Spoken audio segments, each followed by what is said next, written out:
सुखदेव जी का जीवन परिचय। सुखदेव जी भगवान वेदव्यास जी के पुत्र थे। इनकी उत्पत्ति के संबंध में अनेक कथाएं मिलती है। कहीं इन्हें व्यास जी की पत्नी वाटिका के तप का परिणाम और कहीं व्यास जी की तपस्या का परिणाम स्वरूप भगवान शंकर का अद्भुत वरदान बताया गया है।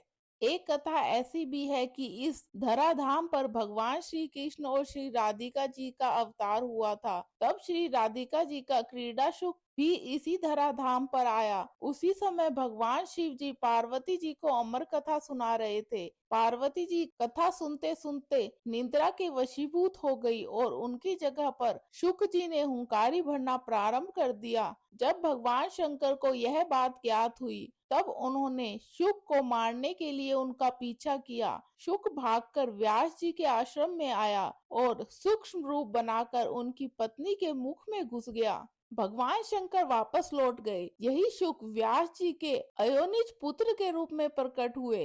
कहते हैं कि गर्भ में ही महात्मा सुखदेव जी को उपनिषद, वेद, दर्शन और पुराण आदि का सम्यक ज्ञान हो गया था। ऐसा कहा जाता है कि ये 12 वर्ष तक गर्भ के बाहर नहीं निकले। जब भगवान मनमोहन ने स्वयं आकर उन्हें आश्वासन दिया कि बाहर निकलने पर तुम्हारे ऊपर माया का प्रभाव नहीं होगा, तब ये गर्भ से बाहर निकले। जन्मते ही श्री कृष्ण और अपने माता पिता को प्रणाम करके इन्होंने तपस्या के लिए जंगल की राह ली। व्यास जी इनके पीछे पीछे हा पुत्र पुकारते रहे, किंतु इन्होंने उस पर कोई ध्यान न दिया। श्री सुखदेव जी का जीवन वैराग्य का अनुपम उदाहरण है। ये गांव में केवल गौ दूने के समय ही जाते और उतने ही समय तक ठहरने के बाद जंगलों में वापस चले आते थे। व्यास जी की हार्दिक इच्छा थी कि सुखदेव जी श्रीमद् भागवत जैसी परमहंस संहिता का अध्ययन करें, किंतु ये मिलते ही नहीं थे। श्री वेदव्यास जी ने